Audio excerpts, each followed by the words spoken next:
¿Vamos ya? Sí, está lloviendo, la verdad. Venga, que está lloviendo. Bueno, buenas tardes. Pues para los que no me conozcan, yo soy Ascen, soy profesora de filosofía y también soy miembro de la Sociedad de Filosofía de la provincia de Alicante. Puedo decir que estoy nerviosa y también diría que emocionada, porque por fin puedo estar aquí presentando la segunda edición de un mar de filosofía. Antes que nada, me gustaría dar las gracias al Ayuntamiento por confiar en esta propuesta, que nace con la vocación de difundir la filosofía y también hacerla accesible a un público más amplio. Gracias también por cedernos este espacio. No podíamos encontrar un escenario mejor que este Centro Social de Torrejón para desplegar, nunca mejor dicho, todo un mar de filosofía. Gracias también por ayudar a cofinanciar, porque teniendo en cuenta que somos una sociedad pequeñita, ya advierto que por ahí hay hojitas para quien le apetezca hacerse socio, pues será bienvenido. Por eso, teniendo en cuenta que somos una sociedad pequeñita, la verdad que ha sido una ayuda importante y un empujón para poder llevarlas a cabo. Gracias al CEFIRE, parece que no está aquí, pero bueno, porque nos permite que los profesores que se hayan inscrito puedan certificar horas de formación, y gracias también a Eduardo por liar a la Sociedad de Filosofía en hacer algo en Benidorm y convertir a Benidorm ya en una cita, yo creo que imprescindible dentro de las actividades que programamos en la Sociedad de Filosofía de la provincia de Alicante. Este año tenemos por delante 6 charlas de lujo. En estas jornadas, o esta segunda edición de un mar de filosofía, que lleva por título Las corrientes de la filosofía, y esperamos, así nos lo propusimos cuando empezamos a plantearnos la idea de hacer una actividad aquí en Benidorm, que tuviesen continuidad en el tiempo. Bueno, ya es la segunda edición y también, ¿por qué no?, fantaseamos con la idea de que se convirtieran en una cita señalada, deseada dentro del panorama de la filosofía de la provincia de Alicante, y quizá, no sé, el rumor de sus olas llegan un poquito más lejos. Os voy a pedir una cosa, antes de pasar a presentar a nuestra ponente. Me gustaría que nos imaginemos que estamos ahí, mira, ahí en la playa, que nos abraza desde fuera, la playa Levante, que miremos hacia el mar, ese vasto mar Mediterráneo, que escuchemos bien, hoy se escucha muy bien, cómo las olas nos susurran secretos antiguos. Podemos también, si observamos con atención, ver esas corrientes que danzan al ritmo del viento y del tiempo. Incluso, ¿por qué no?, a lo mejor si mojamos nuestros pies nos llega ese mismo agua que golpeaba las costas de Beria, la antigua Elea, patria de Parménides. Pues bien, ese mar que tenemos ahí delante, pues no es más que un reflejo de la rica y diversa historia del pensamiento humano. Pues bien, cada corriente de filosofía es como una corriente marina que fluye, que se entrelaza, creando pues un paisaje intelectual fascinante. Y eso es, al igual que el mar, la filosofía es vasta, es profunda, y este año lo que vamos a hacer es intentar navegar a través de alguna de esas corrientes que han moldeado el pensamiento humano para crear pues, un espacio de pensamiento crítico y de reflexión. 6 serán las travesías que vamos a llevar a cabo a lo largo de estas tardes, y tendremos en cada una de ellas pues, guías de lujo. Tenemos el primero aquí, que es Juan Manuel Aragüés, que viene a la Universidad de Zaragoza y que ahora después voy a presentar. El viernes 14, y voy a decir las fechas porque como han habido cambios, el viernes 14 de marzo nos visita Luis Arena, que viene de la Universidad de Valencia. El martes 18 de marzo viene Ramón del Castillo, de la UNED, ya un viejo conocido porque el año pasado también estuvo. El viernes 21 de marzo viene Edgar Cabanas, también de la UNED. Martes martes 25 de marzo nos visitará Vanessa Vidal y terminaremos en otro puerto diferente, que no es el Centro Social Torrejón, sino que es la Biblioteca Municipal, el 3 de abril, jueves 3 de abril, con Antonio Conesa. Antonio de Murcia Conesa. Vale, estamos hablando de las corrientes. Bueno, podríamos decir que las corrientes de la filosofía fluyen, como he dicho, como las aguas del mar, y cada una en su dirección y con una fuerza diferente. Algunas pueden asemejarse a una corriente intensa, tumultuosa, en la que cada hora representa la búsqueda de significados en un mundo a menudo caótico. Nos invitará a sumergirnos en las profundidades de nuestra propia existencia, desafiándonos a encontrar un lugar en un universo indiferente. Por otro lado, también podemos encontrarnos con las brisas marinas, esas que acarician nuestra piel y nos recuerdan la importancia de la dignidad y del valor del ser humano. Corriente que nos puede impulsar a mirar hacia el horizonte, a conectar con los demás, con una especie de llamado a la empatía, a la solidaridad como si fueran olas que se entrelazan mediante una multitud de encuentros alegres. Por otro lado, no podemos olvidar las corrientes de resaca, esas que nos empujan o que nos llevan hacia atrás, desafiándonos a cuestionar lo que creemos ya dado o damos por sentado. Nos invitan a reflexionar sobre las estructuras de poder y también sobre nuestras propias creencias, como un navegante que se enfrenta a sus propias tormentas, recordándonos que a veces es importante o es necesario retroceder para poder avanzar con claridad. Pues bien, me voy a callar ya un poquito con este asunto.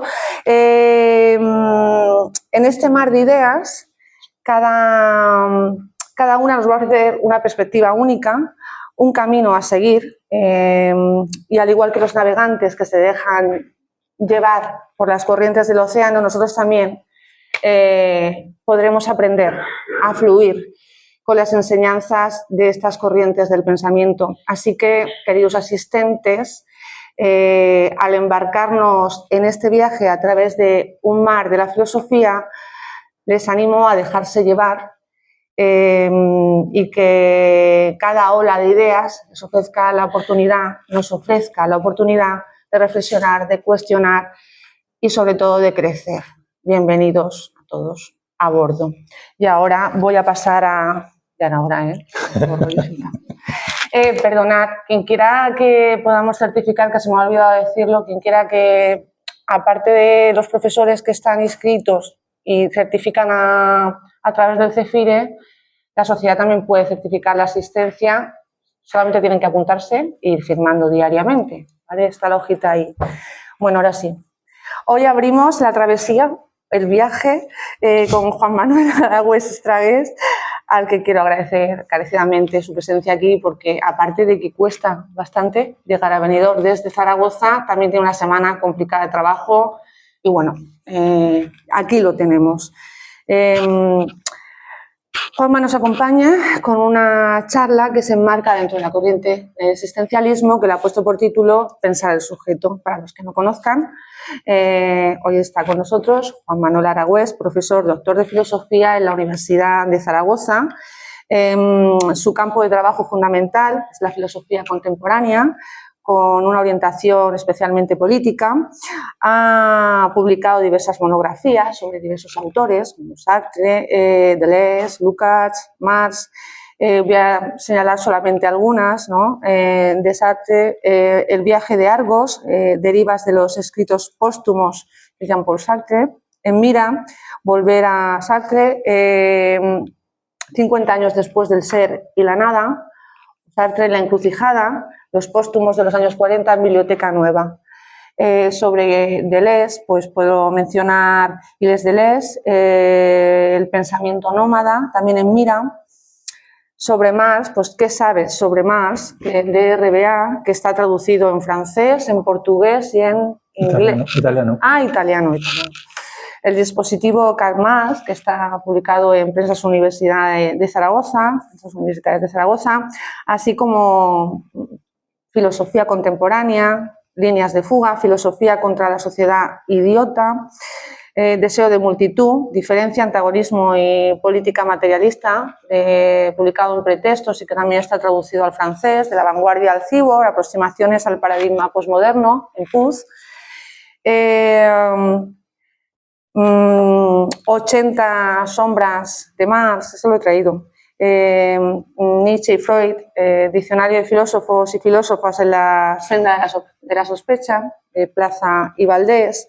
Asimismo también ha traducido Mallarmé de Sartre o Los afectos de la política de Frédéric Lordon. Ha coordinado libros colectivos.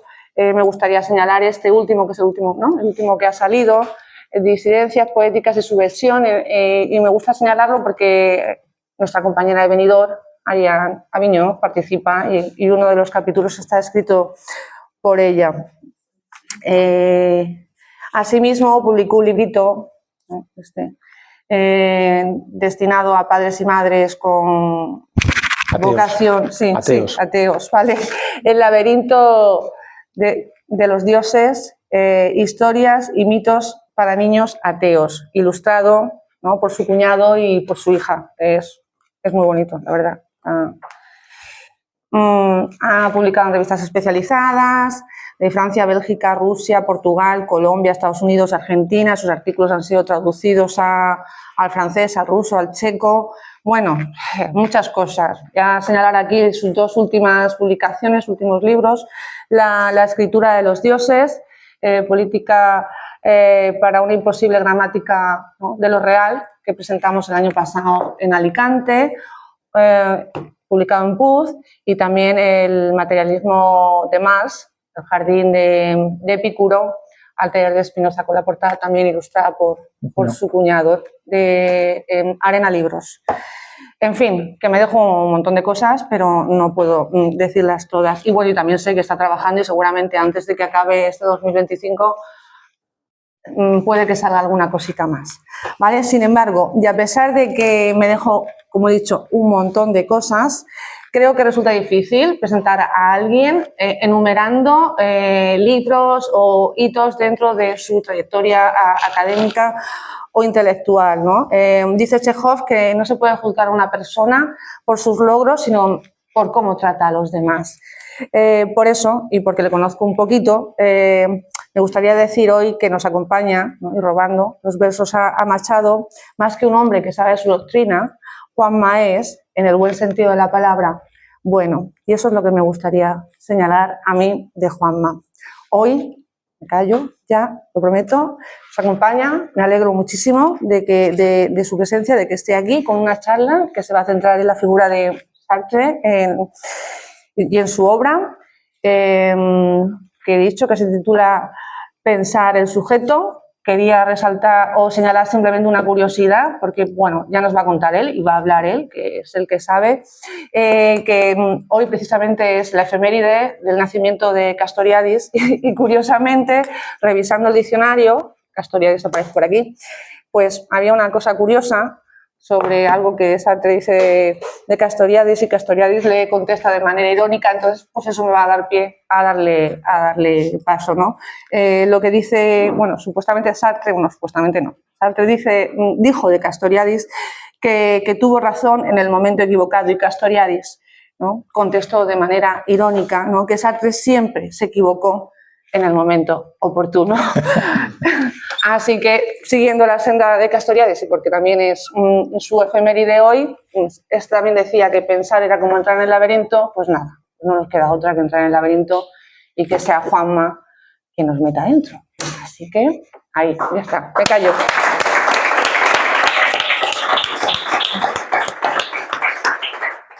Bueno, estoy abrumado, después de esta presentación. Ahora haré una mala charla y todo lo que ha dicho ella pues se vendrá abajo, evidentemente, ¿no? Bueno, lo primero que tengo que hacer es agradecer la invitación. Le agradezco a Eduardo, sin ninguna duda, a Ariane, a Asten por venir aquí, por traerme aquí a Benidorm a hablar de filosofía, aunque ciertamente venir desde Zaragoza es algo complejo. La comunicación entre la comunidad valenciana y Aragón es un verdadero desastre, al menos con medios públicos, porque Zaragoza y Valencia están a 2 horas y pico en autovía y son 5 horas de tren. Es una cosa que es, bueno, insufrible. Y claro, esto obliga pues, a que tengas que venir por Madrid, ¿no? para llegar hasta aquí. En fin, bueno, pero aquí estoy. Aquí estoy.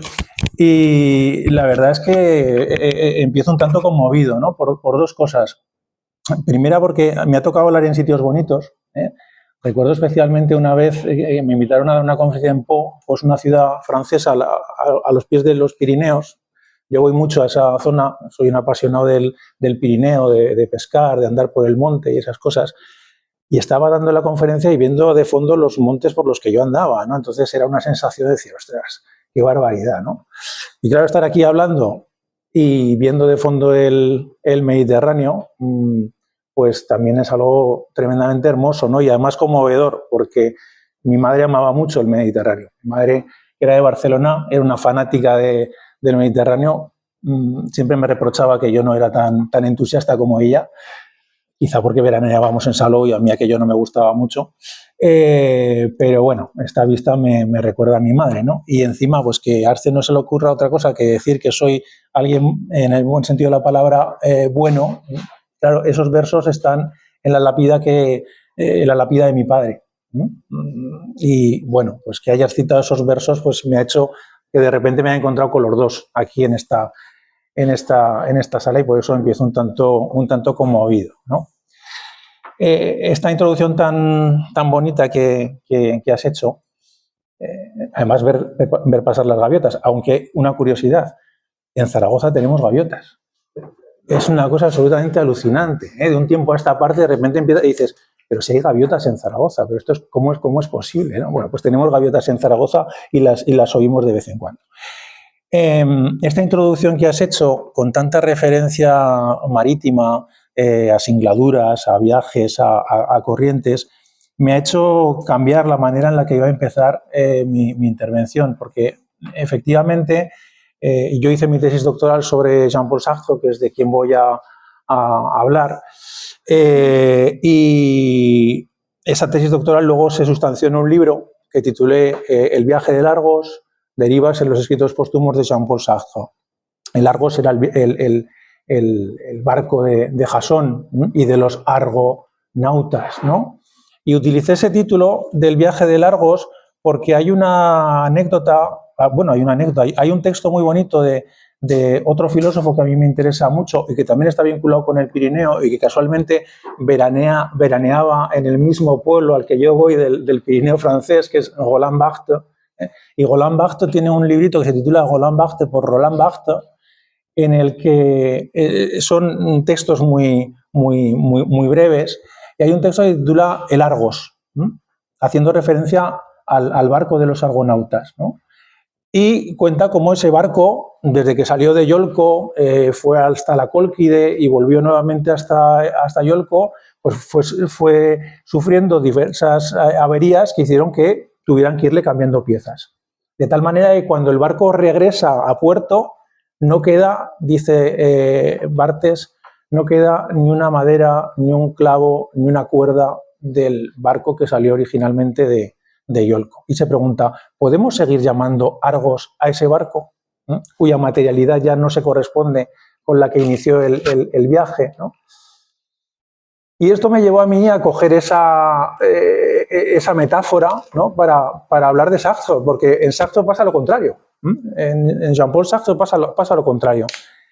Sartre mantiene la materia, mantiene la madera, mantiene los clavos, mantiene las cuerdas, es decir, mantiene los conceptos a lo largo de toda su obra. Habla de la libertad, habla de la situación, habla del otro, pero sin embargo la filosofía sartreana es una filosofía que cambia radicalmente, cambia de una manera brutal, hasta el punto de que si vemos El ser y la nada, que es una obra publicada en 1943, y cogemos posteriormente la crítica a la razón dialéctica, que es de 1960, difícilmente podemos entender que sea la misma persona la que haya escrito esos 2 textos, porque son 2 textos muy diferentes, muy alejados filosóficamente entre sí, ¿no? Y esto, estas singladuras a las que hacía referencia Asten, bueno, pues es la singladura sartriana, es también la singladura sartriana. Sartre es un autor que, desde mi punto de vista, tiene el mérito de que nunca se contenta con lo que tiene escrito, siempre se cuestiona a sí mismo y no tiene ningún problema en desdecirse, en cuestionarse, en contradecirse, en modificarse. Y su escritura es una escritura en constante evolución, en constante cambio. Yo siempre he pensado que es imposible entender a un filósofo o una filósofa sin el contexto histórico, social, concreto en el que esta persona escribe, ¿no? Eso me parece que es algo que compete a todo escritor, a toda escritora, ¿no? Pero en el caso de Sartre es todavía más relevante, más relevante. En su caso, cuando preguntas qué piensa Sartre, por ejemplo, sobre la cuestión de la libertad, hay que preguntar cuándo. ¿Cuándo? ¿En qué textos? ¿En qué época? ¿En qué momento? Porque la evolución de su pensamiento es tal que es imposible hacer una foto del pensamiento sartriano. Es imposible. Y hasta el punto de que ese vínculo entre la escritura y la vida, en última instancia, es tal que la escritura sartriana siempre va un paso por detrás de la vida de Sartre. Los textos de Sartre siempre van a la zaga de lo que le está sucediendo a Sartre. Y entonces son textos que al final a él mismo no acaban de satisfacerle, porque están reflejando algo que él ya había vivido, ya había pensado, pero se le ha quedado atrás, lo cual le lleva a volver a escribir, a volver a plantear, a volver a reflexionar, ¿no? Y yo creo que esto es un enorme mérito, frente a posiciones dogmáticas cerradas que defienden una única concepción de la filosofía. En Sartre lo que encontramos es una profundísima evolución, ¿no? Y eso es, en cierto modo, de lo que os quisiera hablar en esta breve intervención, aplicado a la cuestión del sujeto. ¿Cómo aborda Sartre la cuestión del sujeto?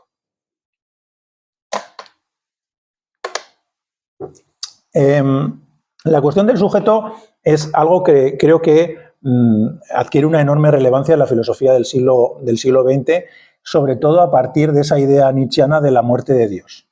La muerte de Dios nos enfrenta a un panorama en el que es preciso repensar la figura del sujeto, en la medida en que nos quedamos sin ese asiento ontológico que supone la divinidad, y tenemos que pensar el sujeto, en cierto modo, desde, por decirlo con Foucault, desde la propia muerte del sujeto. Desde la propia muerte del sujeto en el sentido del sujeto esencialista, el sujeto cartesiano, ¿no? Se trata de intentar perfilar una nueva antropología en la que el sujeto sea un sujeto fundamentalmente situado, y este es el concepto que yo creo que más nos vincula a la filosofía sartriana. Yo creo que desde Marx en adelante la antropología intenta ser una antropología que vincula muy directamente al sujeto con su exterior, que vincula al sujeto con el momento histórico, con el momento social, y lo entiende como un efecto, como un producto. Eso es lo que quiere decir en realidad Foucault cuando habla de la muerte del hombre, no esas caricaturas que se han hecho bueno, que yo creo que lo que manifiestan es que no se han leído las poquitas páginas de Las palabras y las cosas de Foucault en las que habla de esta cuestión, porque evidentemente Foucault es alguien a quien le interesa enormemente el tema de la subjetividad, ¿no? Y no lo tira en absoluto a la basura, pero entiende que hay que pensar el sujeto de otra manera. Y esa necesidad de pensar el sujeto de otra manera, una de las estrategias para pensar el sujeto de otra manera es la que va a llevar a cabo el existencialismo, y en concreto Jean-Paul Sartre. Y eso es lo que quisiera presentaros aquí brevemente, ¿no? Lo que quisiera poner encima de la mesa es cómo la filosofía sartriana, cuando intenta pensar el sujeto, lo piensa desde dos perspectivas. la perspectiva de la situación que conforma a la subjetividad. Insisto, es un sujeto situado, un ser en el mundo, por decirlo con esa terminología de la ontología existencial, y al mismo tiempo es entendido como un sujeto libre, como un sujeto atravesado por la libertad. Y ese juego entre libertad y mundo va a ser un juego pues, que va a explicar la evolución que va a sufrir la filosofía sartreana durante los 50 años en los que Sartre se dedica a escribir y a escribir con una intensidad brutal, como creo que sabréis, porque estamos ante una figura, la de Sartre, que no es solamente la figura de un filósofo, sino que también es la figura de un literato.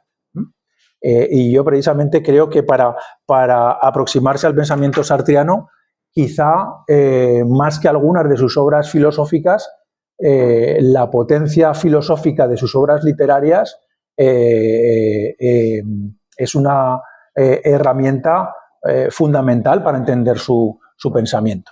Yo creo que el teatro sartreano, algunos hitos del teatro sartreano, hablaré un poquito de La puerta cerrada, que me parece una obra de teatro fantástica, o El diablo y Dios, son obras en las que está condensada la filosofía de Sartre y se hace mucho más accesible que quizá en textos tan duros, tan profundos, tan áridos como pueda ser el ser y la nada, ¿no? Pues por poner un ejemplo.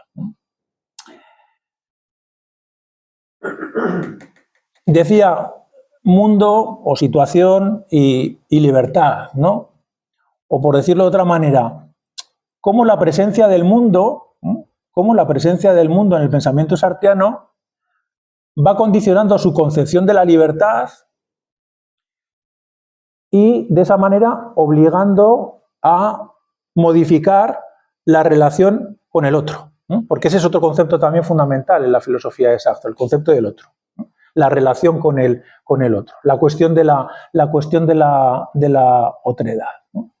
De tal manera que, desde una perspectiva de la libertad, lo que vamos a ver es un tránsito de una filosofía que ubica la libertad en el ámbito subjetivo, el individuo es libre, a una filosofía que va a acabar entendiendo que no podemos ser libres si no es en colectividad, si no es sumando potencias subjetivas. Entonces, ahí hay una evolución en la que vemos, y esta evolución está estrechamente vinculada a la progresiva penetración del mundo, de la importancia del mundo, de la importancia de la situación en la filosofía sartreana. O, por decirlo con palabras de Simone de Beauvoir, la fuerza de las cosas.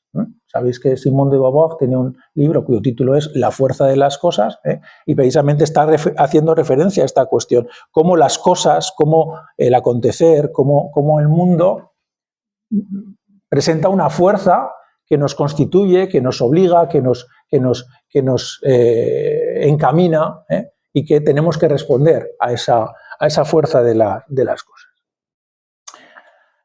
Cuando Sartre empieza a pensar sobre la cuestión de la libertad, estoy hablando del Sartre de finales de los años 30, principios de los años 40, va a entender que cuando piensa el sujeto, lo piensa como un sujeto absolutamente libre, radicalmente libre.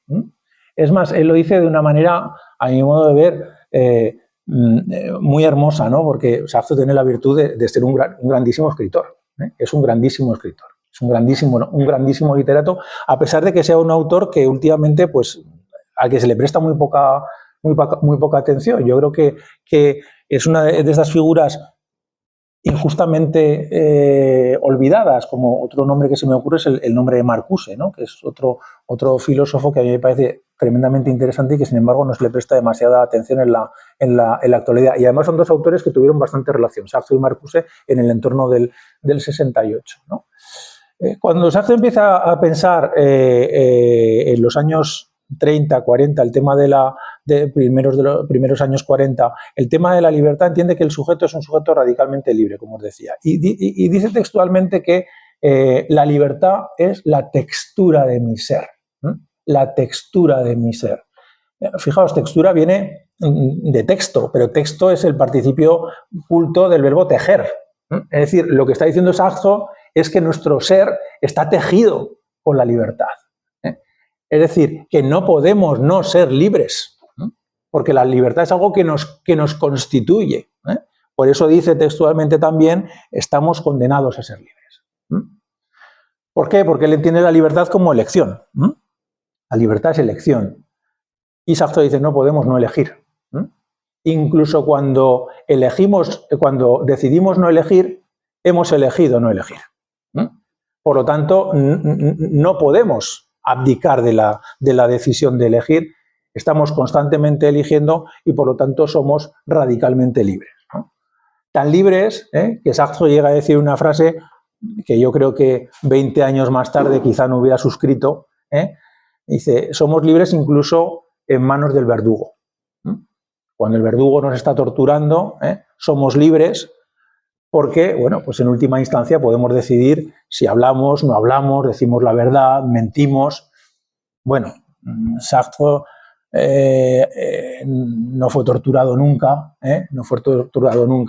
y quizás si hubiera sido torturado, pues esta frase la hubiera matizado, aunque es cierto que mucha gente ante la tortura, y en la historia de nuestro país,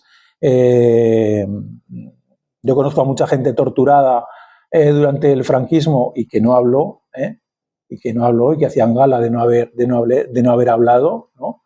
Es más, si se pensaba que alguien había hablado de ese entorno, pues se le hacía el vacío.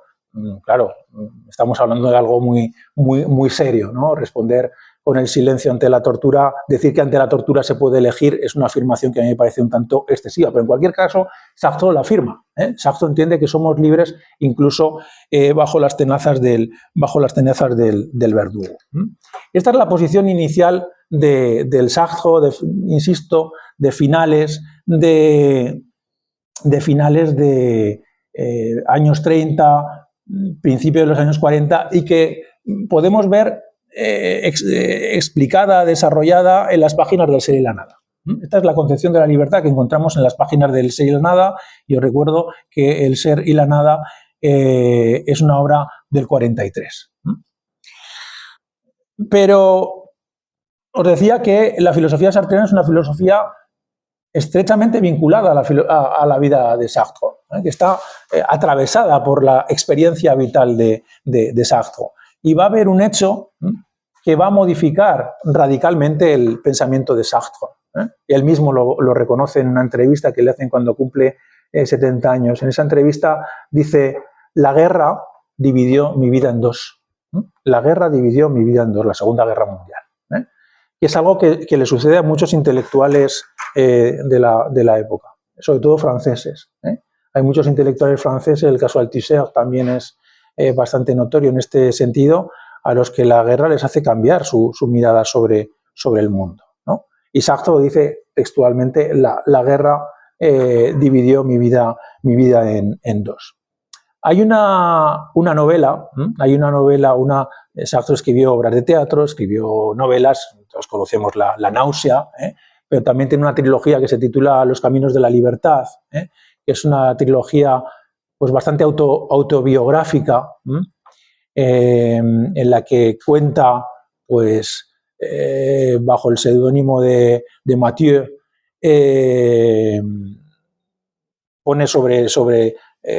pone en papel lo que fue su vida en la época del inicio de la Segunda Guerra Mundial, cómo vive él el inicio de la Segunda Guerra Mundial, cómo vive él la Guerra Civil Española. Esto no lo voy a contar porque no daría tiempo, pero es uno de los pocos momentos en que Sartre me ha parecido repugnante, por decirlo rápido, ¿no? La posición que tiene en esta novela sobre la cuestión de la guerra civil. Si queréis, luego si queda tiempo, luego lo puedo contar, ¿no? pero en esta novela Sartre manifiesta lo que es su vida en ese momento. Y os voy a leer un pequeño fragmento de la novela. Dice: de golpe, el cartel se puso a apuntarle. Era como si hubieran escrito su nombre con tiza en la pared, en medio de insultos y amenazas. Movilizado. Es la guerra. El porvenir de Mathieu estaba ahí, al descubierto, fijo y vidrioso, fuera de su campo de acción. Fuera de su campo de acción. Mathieu dice: ahora la guerra está aquí, mi vida ha muerto. Es decir, ese ser que se consideraba tan libre, un Sartre que antes de la guerra era un tipo absolutamente apolítico. Fijaos que en unas elecciones tan cruciales como las del 38 en Francia, imaginaos, elecciones en Francia, al sur una guerra civil, al este la dictadura fascista de Mussolini, al norte la Alemania de Hitler con sus ansias expansionistas. Hay elecciones y ni Sartre ni Simone de Beauvoir votan, no acuden a votar. Es decir, su indiferencia política es brutal en esos momentos. Estoy diciendo en el 38. En el 48 funda un partido político. Imaginaos cuál es el viaje personal y político de esta persona, ¿no? Que pasa de no votar a fundar un partido político 10 años más tarde, ¿no? Bueno, pues ese Sartre que se considera absolutamente libre, que solamente piensa, incluso desarrolla una moral que él llama la moral del hombre solo, de repente un día recibe una carta de movilización, y es lo que decía el cartel, movilizado, ¿no? Recibe una carta de movilización que dice: usted tiene que acudir a una oficina de reclutamiento. Claro, él sabe que puede elegir, evidentemente, es libre para elegir. Puede elegir acudir a la oficina de reclutamiento o puede elegir seguir yendo a tomar cafés al café de Flog, ¿no? Pero sabe que su vida al día siguiente va a cambiar. Si acude a la oficina de reclutamiento de manera evidente, y si no acude también, porque se convierte en un prófugo. Con lo cual, ahí es donde Sartre, en este momento, advierte la fuerza de las cosas, advierte la potencia del mundo.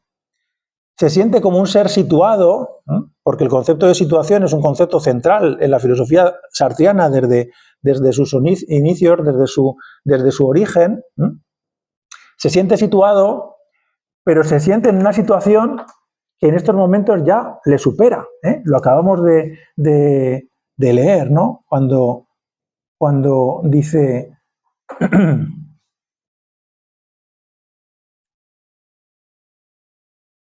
el porvenir de Mathieu estaba ahí al descubierto, fijo y vidrioso, fuera de su campo de acción. Es decir, él no puede hacer nada frente a esa orden de movilización. Es una presencia brutal del mundo que le sitúa ante una nueva posición vital que le condiciona de manera extrema. Con lo cual, su concepción de la libertad va a modificarse. Sartre es movilizado. Bueno, es una movilización un tanto ligera en la medida en que le llevan a un batallón meteorológico. Lo único que hace es lanzar globos para medir, para tomar medidas del viento, de la humedad, etcétera, etcétera, y dedica el día a escribir, en lo fundamental. Sus compañeros de batallón hablan de él como un tipo que no se lavaba, que no hablaba con nadie, absolutamente despreocupado de todo, solamente le interesaba su escritura, ¿no? Seguía siendo el hombre solo, a pesar de estar ahí, ¿no? Pero Francia es derrotada muy rápidamente, lo que se conoce como la drôle de guerre, la guerra boba, ese momento en el que hay guerra pero no hay hostilidades, pero de repente los alemanes hacen este movimiento envolvente, derrotan a Francia con extrema rapidez, y Sartre se encuentra en un campo de concentración. Sartre se encuentra en un campo de concentración en el sentido más etimológico del término. Les concentran allí para clasificarles y devolverles a sus lugares de origen y punto. No campo de concentración como los posteriormente y desgraciadamente famosos campos de concentración nazis, ¿no? Pero Sartre vive esta experiencia. Y al vivir esta experiencia, de lo que se da cuenta, de lo que comienza a darse cuenta, es de que el mundo no puede ser enfrentado desde la individualidad. Que él solo no puede hacer frente, en este caso, a la potencia del fascismo. El fascismo que está empezando a apoderarse de Europa exige el encuentro de los sujetos para hacerle frente. Con lo cual, no solamente cambia su concepción de la libertad, sino que al mismo tiempo también cambia su concepción del otro, de la alteridad. ¿Por qué? Pues porque en las páginas del Ser y la Nada, Sartre desarrolla una teoría sobre el otro en la que el otro es visto como un enemigo, como alguien con el que estoy en constante competición, en constante conflicto, y al que tengo que cosificar, puesto que si no le cosifico es él el que me va a cosificar a mí. Raymond Aron habla del jovesianismo de Sartre, ¿no? Una concepción en la que parece que haya una lucha de todos contra todos, ¿no? La guerra le hace ver a Sartre que no puede considerar al otro inmediatamente como un enemigo, sino que tiene que buscar la alianza con el otro, que tiene que buscar estrategias, para acercarse al otro. Porque precisamente solo el encuentro con el otro, ya tenemos esta tormenta, ya esto es fantástico, ¿no? No me lo podíais haber preparado mejor. No sé si es cosa de la Sociedad de Filosofía de la provincia de Alicante, del CEFIRE o de quién, pero ya poner una tormenta... Sí, fantástico. Y más cuando estamos hablando de la guerra, ¿no? Me parece que esté retumbando ahí a lo lejos, ¿no? Desgraciadamente al otro lado del Mediterráneo, ¿no? Decía que Sartre advierte en ese momento cómo su relación, su consideración del otro, su teorización del otro debe cambiar. Y esto es lo que podemos ver en esa obra de teatro a la que antes hacía referencia, A Puerta Cerrada. A Puerta Cerrada, que es una obrita de teatro que se estrena en 1943. Una obrita de teatro, fijaos, 1943 es el mismo año en el que publica El Ser y la Nada. Yo tengo una teoría, al respecto.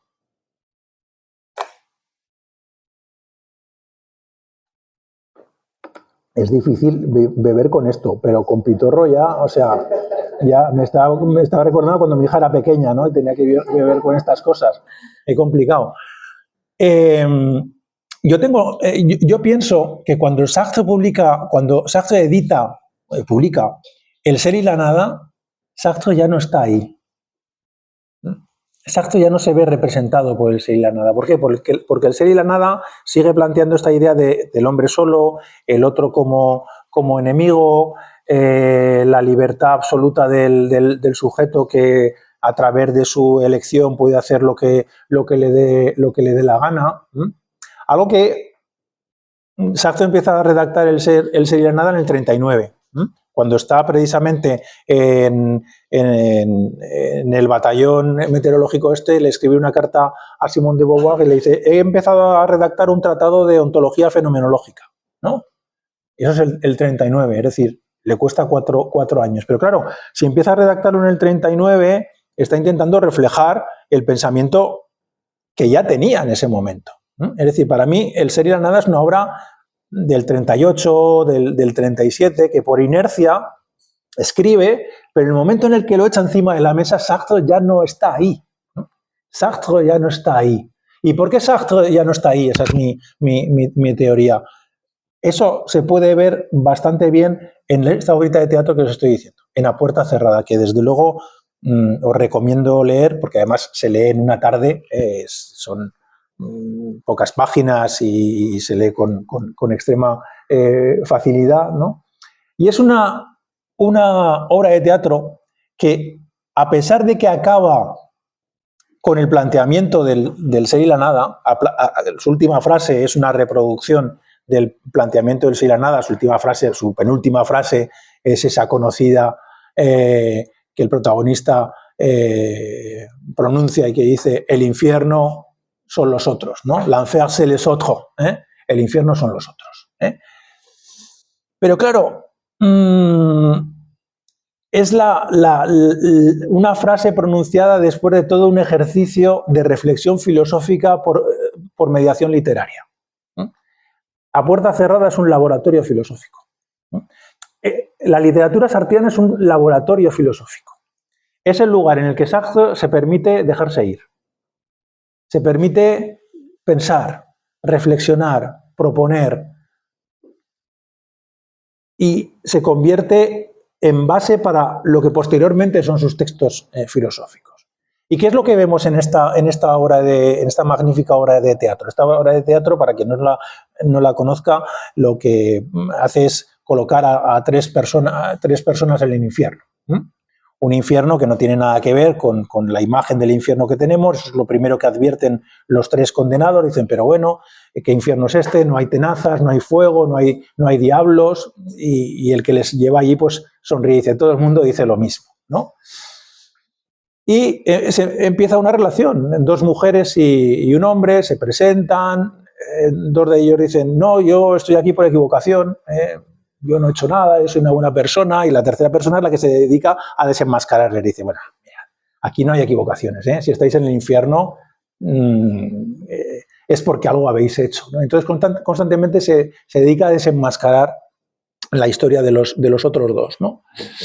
Pero lo realmente relevante de la obra de teatro es cómo Sartre va a intentar en esa obra de teatro buscar estrategias de relación con el otro. ¿Cómo ahí van a aparecer estrategias de relación con el otro? ¿Cómo hago relacionarme con el otro desde un prisma que no sea el del conflicto? ¿Cómo puedo hacer yo para que mi obligada convivencia con estas otras dos personas sea una convivencia razonable y que no esté atravesada constantemente por la violencia, por el conflicto, por la lucha, ¿no? Y ahí Sartre empieza, dice: bueno, ¿por qué no somos amables, ¿no? Y esta dice: yo no soy amable, ¿no? Y lo corta de raíz, dice: yo no soy amable.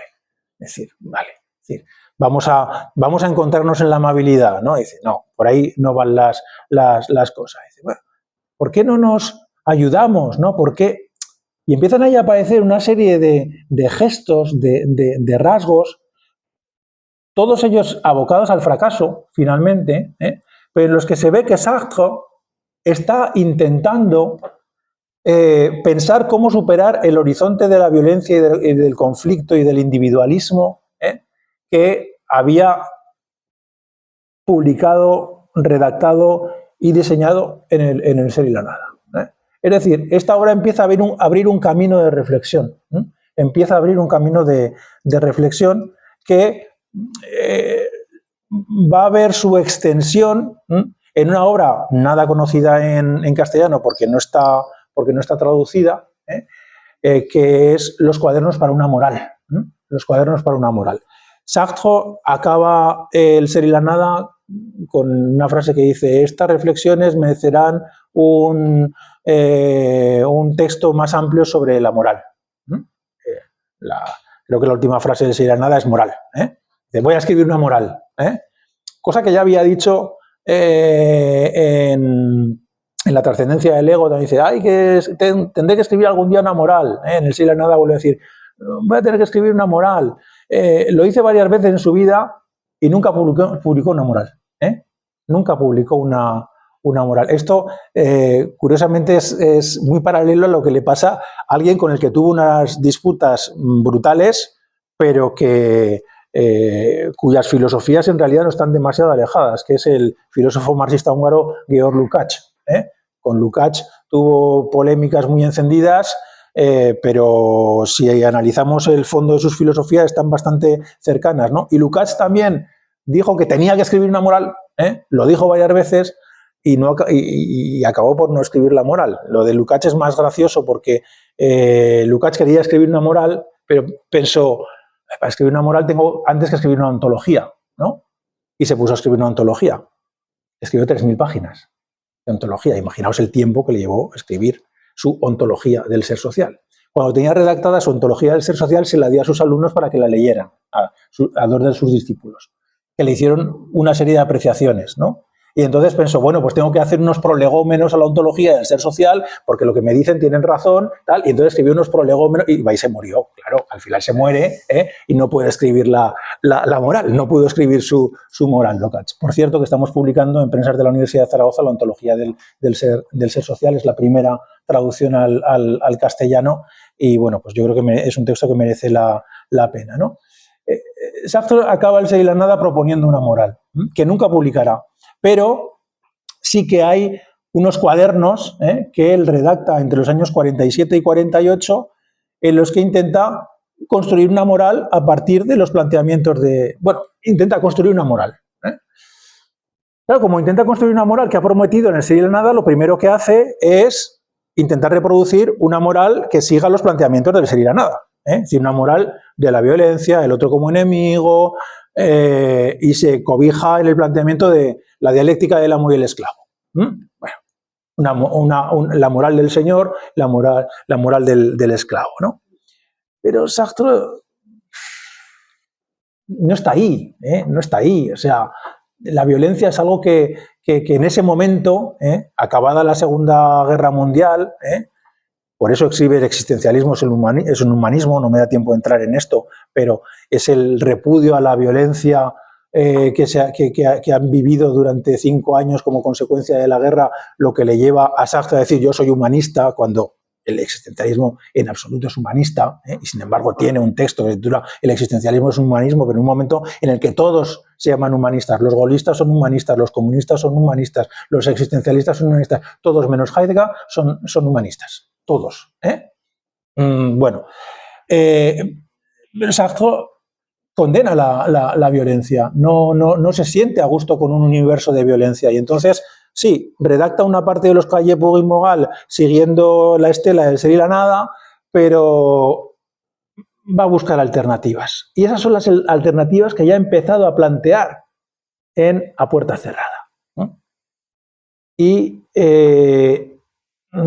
una de las alternativas que plantea Sartre para buscar otra relación con el otro, una relación diferente con el otro, es lo que él llama la ayuda o colaboración. Recordad que en A puerta cerrada, una de las propuestas que había dicho, vamos a ayudarnos, ¿no? Bueno, pues esa idea de ayuda es central en estos cuadernos para una moral del 46-47. Sartre está intentando buscar un vínculo con el otro y lo que va a proponer es que ese vínculo se cobije bajo los conceptos de ayuda y de colaboración. Vamos a intentar ayudarnos los unos a los otros, vamos a intentar colaborar los unos con los otros. En vez de establecer una relación de conflicto, en vez de establecer una relación de contraposición y de lucha, de lo que se trata es de establecer un vínculo entre los sujetos. ¿Qué ocurre? Que Sartre, que al mismo tiempo que escribe, se cuestiona a sí mismo, y yo creo que eso es un tremendo mérito del pensamiento sartriano, al mismo tiempo que escribe se va cuestionando a sí mismo, dice, claro, pero para que esa colaboración fuera una colaboración universal, dice, tendríamos que convertirnos todos a la moral. Es decir, dicho llanamente, tendríamos que volvernos todos buenos. Dice, con que una única persona no aceptara esa dinámica de colaboración o de ayuda, esto que yo estoy planteando se viene abajo. No es posible cifrarlo todo a la conversión a la moral de la gente, a una conversión a la bondad, a que nos hagamos buenos, ¿no? Tema que va a reaparecer en otra obra que también os recomiendo encarecidamente, otra obra de teatro, que es El diablo y Dios. Esta es del 52, una obra maravillosa, en la que un autor que no está muy presente de manera explícita en el texto sartriano, yo creo que la empuja de manera oculta, ¿no? Y es Nietzsche. Es Nietzsche. Sartre debió escribir un texto muy largo sobre Nietzsche, un ensayo muy largo sobre Nietzsche en los años 40 que se ha perdido. Entonces Sartre sí que manifestó interés por Nietzsche y en su primera época también tiene alguna cosa sobre Nietzsche, ¿no? Pero en esta obra, en El diablo y Dios, una obra fantástica, con algunas escenas tremendamente potentes y que es paralela además a otro libro. Os quería recomendar tres, si a alguien le interesa leer a Sartre, os iba a recomendar tres textos, pues a puerta cerrada, evidentemente, El diablo y Dios, y ese tercero que os voy a decir, que es Sartre escribe lo que se llaman biografías existenciales, dedicadas una a Baudelaire, otra a Mallarmé, otra a Genet, otra a Flaubert, en las que precisamente intenta hacer un análisis del porqué de la obra de estos autores. El Flaubert son casi 3.000 páginas. Es una obra tremenda. Sartre tiene una obra de unas dimensiones colosales, brutales. Escribió miles de páginas, ¿no? Bueno, pues el Mallarmé es una obra que él redacta en torno al 52, que yo traduje para Arena Libros, uno de los trabajos más arduos, más duros y más bonitos que he hecho. El texto francés es precioso, mi traducción no sé cómo será, pero el texto francés es una maravilla, es muy bonito, y merece la pena ser leído. Y Mallarmé es el filósofo de este poema tan conocido de una tirada de dados no abolirá el azar. La tirada de dados. Bueno, pues hay una escena en El diablo y Dios en el que una tirada de dados tiene una condicional con el total del desarrollo de la obra. Entonces es evidente que el Mallarmé se ha infiltrado en la obra de teatro y en la redacción de la obra de teatro, ¿no? Pero bueno, os decía que en los cuadernos para una moral Sartre busca otra estrategia y se da cuenta de que esta segunda estrategia de la ayuda, la llamada, la colaboración, que está bien porque nos permite superar el universo de la violencia, sin embargo, no le parece que vaya a ser efectiva, ¿no? Y entiende que hay que buscar otra forma de vínculo con el otro, un vínculo más potente, un vínculo que no quede solamente al albur de la decisión de la buena voluntad de los sujetos, ¿no? Y ahí es donde reaparece ese concepto que os mencionaba al principio, que es el concepto de mundo, y el concepto de situación. Sartre va a entender que sujetos que participan de una misma situación, que se encuentran en una misma situación, pueden compartir un mismo proyecto. Hasta ahora no nos había salido el concepto de proyecto, pero el concepto de proyecto es central en la filosofía sartriana, ¿no? Todo proyecto procede de una situación, o dicho de otra manera, toda situación permite un determinado proyecto. Toda situación establece una serie de posibilidades, una serie de posibles, y entre esos posibles, dice Sartre, elegimos lo que es nuestro proyecto. Y Sartre dice, bueno, la manera de encontrar una colaboración entre los sujetos es buscar una situación compartida. Si encontramos una situación compartida entre los sujetos, podremos encontrar un proyecto compartido. Encontraremos ahí la base para un actuar común. Él había experimentado esa situación, por ejemplo, en el momento de su detención en un campo de concentración. Ahí había una situación común. Ahí había una situación común.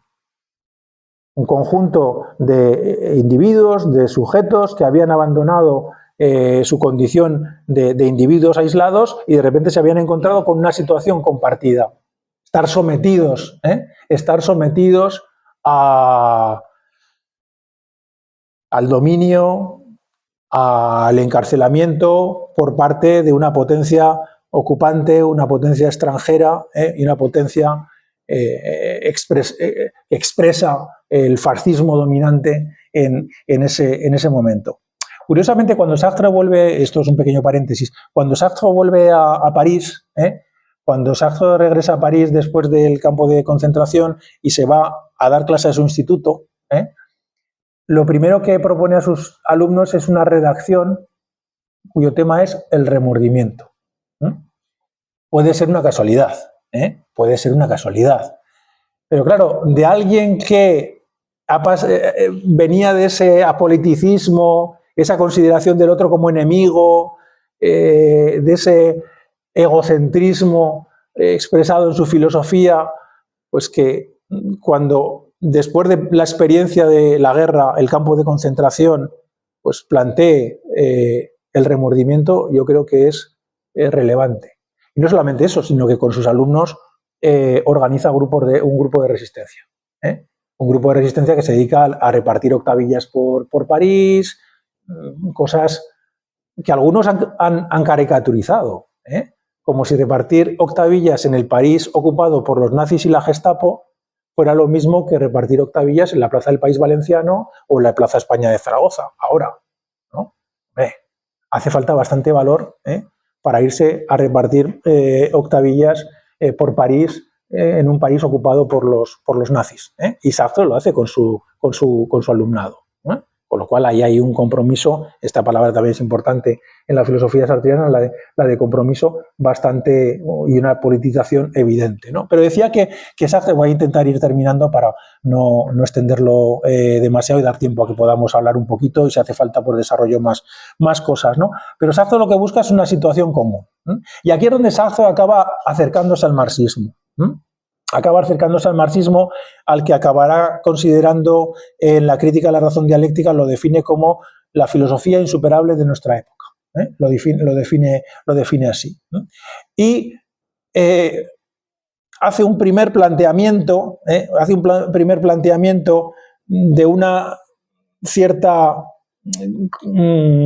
coherencia marxista, ya veréis por qué digo esto de cierta coherencia marxista, en el que al buscar una situación común dice, la situación común que encontramos en los sujetos es la de la escasez. Dice, remedando yo creo que el inicio del manifiesto comunista, cuando dice aquello de la historia de la humanidad es la historia de la lucha de clases, ¿no? Sartre dice, la historia de la humanidad es la historia de una lucha encarnizada contra la escasez. La humanidad siempre ha luchado contra la escasez. Ahí tenemos una situación compartida que nos permitiría una lucha también compartida, la lucha contra la escasez. Aquí dos apuntes. Primero, esto Sartre lo dice en los años 60, estamos en los albores de mayo del 68.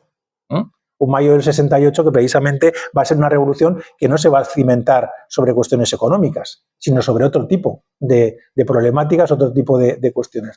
Y Sartre se va a dar cuenta muy rápidamente de que este planteamiento de la escasez es un planteamiento que en una Francia, en la Francia de los años 60, pues es muy difícil de defender. La evolución de la clase obrera no es lo mismo la clase obrera del XIX que la clase obrera de mediados del siglo XX en un país como Francia. Nada que ver.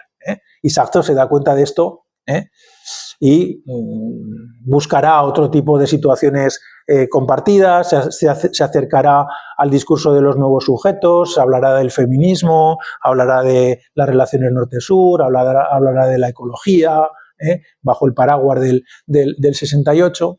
Y la segunda acotación es que cuando dice esto, lo hace desde una cierta mirada que se entiende próxima al marxismo, pero desde una conciencia muy crítica también hacia el marxismo. Desde un planteamiento muy crítico hacia el marxismo oficial. ¿Por qué? Porque él entiende que el marxismo oficial, y esto es frase suya, ha disuelto al sujeto en un baño de ácido sulfúrico. Esta es una frase de la crítica a la razón dialéctica. El marxismo ha disuelto al sujeto en un baño de ácido sulfúrico. Se ha olvidado por completo el tema del sujeto. Y de lo que se trata es de reintroducir en el marxismo la reflexión sobre el sujeto. Y por eso dice, aquí está mi existencialismo. Mi existencialismo puede ser la teoría del sujeto dentro del marxismo, ¿no? Es decir, yo hago una defensa del marxismo, pero cuidado, al marxismo le falta esto. ¿Y qué decir del oficialismo marxista francés, de los Garaudy, Canapa, etcétera, etcétera, que además habían masacrado a Sartre, la habían criticado de manera radical y que hacen un marxismo pues absolutamente economicista, determinista, teleológico, en el que el sujeto desaparece por completo, ¿no? Y claro, Sartre entiende que la atención al sujeto debe ser central en el marxismo, recuperando en realidad el hilo de Marx, porque recordemos la tesis sexta sobre Feuerbach de Marx, en la que dice la esencia humana es el conjunto de las relaciones sociales. Marx hace una antropología de la diferencia. Marx no dijo en ningún sitio que el sujeto sea la clase social a la que pertenece. Marx no era tan burdo.